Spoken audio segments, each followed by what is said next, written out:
Halo sahabat, perkenalkan nama saya Muhammad Handa Akbar Priyana. Hari ini adalah pertama kali saya bikin YouTube. Nama YouTube saya adalah Handa Priyana Channel.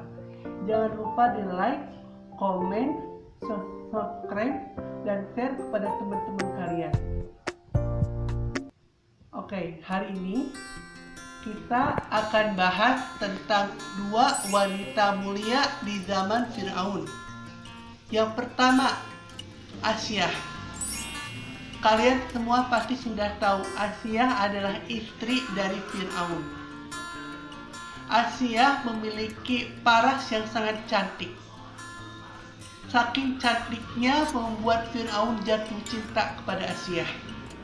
Bahkan Fir'aun rela membuat istana-istana untuk Asyah yang sangat luar biasa besarnya. Bukan hanya itu, kasih sayang Fir'aun kepada Asyah, Fir'aun mau mengangkat Nabi Musa sebagai anak angkatnya atas permintaan Asyah. Sebelum lanjut kisahnya, saya pengen bahas dulu tentang awal mulanya Asyah masuk Islam. Jadi sahabatku, mula dari pada saat Nabi Musa melawan penyihirnya Fir'aun. Dikatakan penyihir Fir'aun itu bukan 1, bukan 10, bukan 15, tapi puluhan ribu bahkan ratusan penyihir Fir'aun. Penyihir Fir'aun itu menyiapkan tali, dan tali itu berubah menjadi ular banyak tapi kecil ularnya. Nabi Musa mulai ketakutan. Dia takut kalah nanti. Tapi Allah Subhanahu wa Ta'ala berfirman kepada Nabi Musa, "Wahai Musa, jangan takut, kamu pemenangnya." Ketika Nabi Musa melemparkan tongkatnya ke tanah, tongkat itu berubah menjadi ular satu tapi besar ularnya. Dengan itu ular Nabi Musa memakan ularnya penyihir satu persatu. Dan penyihir itu yakin bahwa itu bukan sihir. Kenapa? Karena ularnya penyihir itu tidak bergerak. Tapi kalau ularnya Nabi Musa bergerak menuju ke penyihir itu. Akhirnya apa? Penyihir itu bersujud kepada Allah dan dia berkata bahwa saya percaya kepada Tuhannya Musa dan Tuhannya Harun. Akhirnya dibunuh sama Fir'aun penyihir itu, dan Allah Subhanahu wa Ta'ala jaminkan surga untuk penyihir Fir'aun. Coba lihat sahabatku, syirik adalah perbuatan yang tidak akan diampuni oleh Allah Subhanahu wa Ta'ala. Tapi kok bisa penyihirnya Fir'aun mendapatkan surga dari Allah? Karena kenapa? Karena dia bertobat sebelum ajalnya datang. Bukankah dulu sahabat-sahabat Nabi Umar bin Khattab dan yang lainnya pada dulu tidak beriman kepada Allah dulunya, dan sekarang ketika beriman dia diterima imannya oleh Allah dan bahkan menjadi muslim yang baik.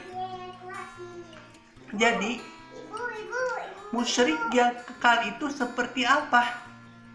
Musyrik yang kekal itu adalah musyrik yang dibawa sampai akhir hayatnya. Musyrik yang dibawa sampai mati itu termasuk syirik yang kekal di neraka khalidina fiha abada. Disitulah Asyah mantap untuk masuk Islam. Yang tadinya Fir'aun itu cinta mati sama Asyah. Apapun yang Asyah inginkan dilakukan oleh Fir'aun. Yang tadinya cinta jadi murka pada Asyah. Karena kenapa? Karena Asyah sudah masuk Islam. Akhirnya Fir'aun mulai memproses hukum Asyah. Asyah tangannya diikat, kakinya diikat, dan dia ditelantarkan dekat dengan panas matahari di Mesir. Asyah merasakan kesakitan yang sangat luar biasa.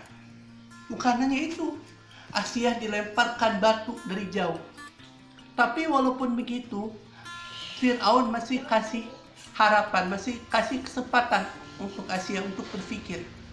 Fir'aun berkata kepada Asyah, "Wahai Asyah, apakah kamu tetap dalam keimanan kamu beriman kepada Tuhan yang Nabi Musa? Kalau kamu beriman kepada Tuhan yang Nabi Musa tetap seperti itu, maka hukuman kamu diperlanjut, kata Firaun. Tapi kalau kamu kembali kepada saya dan menuhankan saya, maka kamu akan saya bebaskan dan tetap kamu menjadi istriku. Asia pilih yang mana? Asia pilih yang nomor 1. Dia tetap teguh dalam keimanannya kepada Allah Subhanahu wa Ta'ala. Akhirnya apa? Pembantunya Fir'aun, antek-anteknya Fir'aun itu menyiapkan batu yang sangat besar. Dan batu itu akan dilemparkan ke mukanya Asia. Di sini pertolongan Allah datang.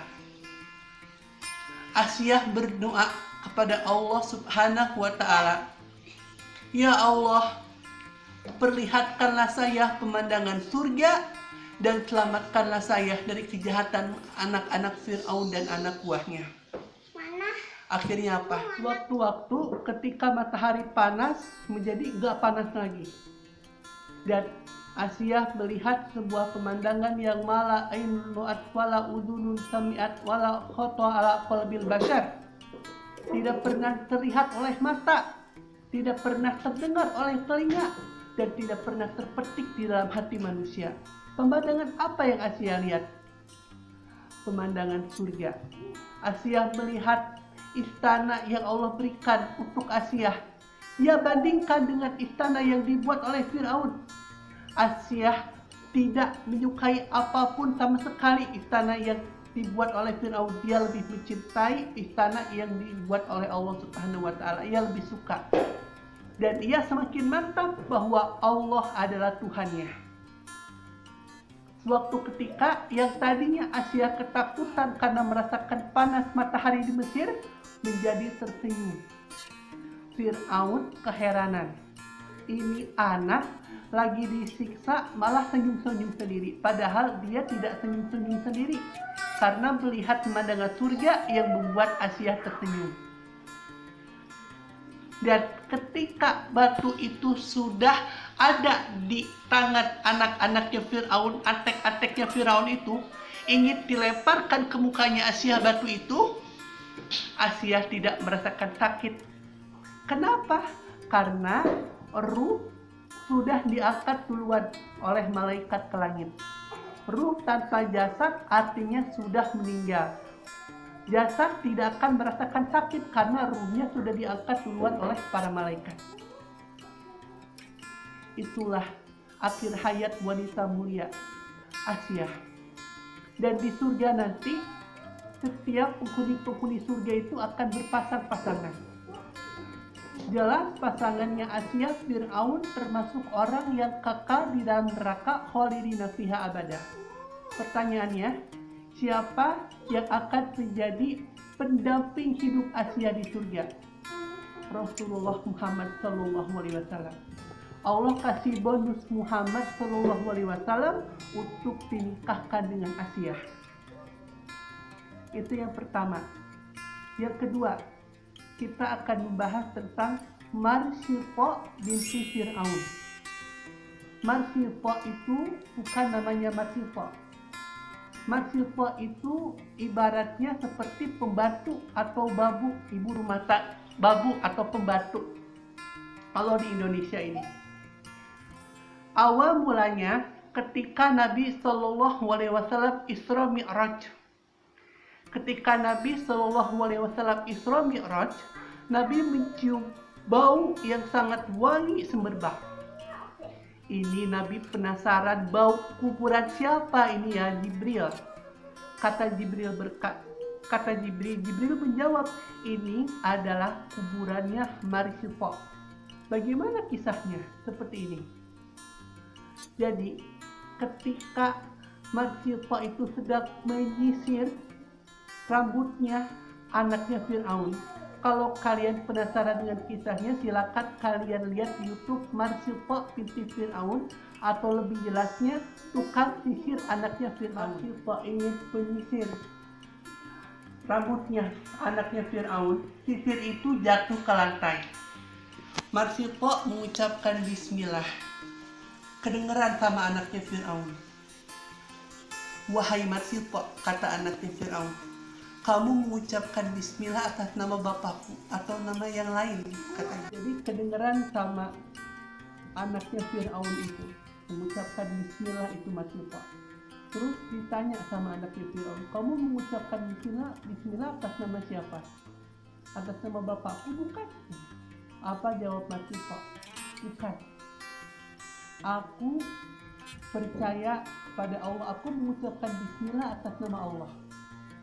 Padahal Marsipo dulunya masuk Islam dengan sembunyi-sembunyi, gak ketahuan sama Fir'aun. Disinilah ujian Allah datang kepada Marsipo. Lalu anaknya Fir'aun ini datang kepada Fir'aun mengadu bahwa Marsipo sudah tidak beriman lagi kepada bapaknya. Di situ Fir'aun marah. Di situ Fir'aun kesal kepada Marsipo. Fir'aun bertanya, wahai Marsipo, apakah yang dikatakan anakku itu benar bahwa kamu tidak lagi beriman kepada saya? Apa kata Marsipo? Benar. Allahu Rabbi wa Rabbuh. Allah adalah Tuhanku dan Tuhanmu. Lalu Fir'aun menghukum Marsipo dan anak-anaknya. Ya, Fir'aun dan anak-anak antek-anteknya itu membuat kail yang sangat besar seperti sapi atau kerbau besarnya. Itu untuk menghukum Marsipo. Dan sebelumnya Marsipo memberikan pesan kepada Fir'aun bahwasannya nanti aku dan anak-anakku nanti tulang belulangnya tolong dikuburkan bersamaan. Akhirnya anak-anaknya Marsipo itu akan dimasukkan ke tempat yang kuil yang besarnya seperti kambing atau kerbau seperti itu. Akhirnya Fir'aun tanya kepada kepada Marsipo, siapa Tuhanmu? Kata Marsipo, Allahu Rabbi wa Rabbuh. Allah adalah Tuhanku dan Tuhanmu. Anak pertama diceplukan situ. Ibu mana yang tega melihat anaknya disiksa seperti itu? Begitu tegar Marsipo. Karena kenapa? Karena Marsipo yakin bahwa dirinya akan dipertemukan dengan anak-anaknya kembali di surga. Karena dunia ini hanya sementara. Anak kedua sama sebelum itu ditanya juga sama Fir'aun, siapa Tuhanmu?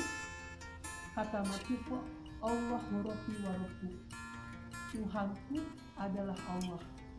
Maka diciptakan lagi anak kedua. Anak yang ketiga sama seperti itu, tapi jawaban Marsipo tetap seperti itu, Allahu Rabbi wa Rabbuh. Diciptakan lagi itu. Tinggal anak yang disusul ini. Perasaan Marsipo tidak tega melihat anak itu harus diciptakan. Akhirnya apa?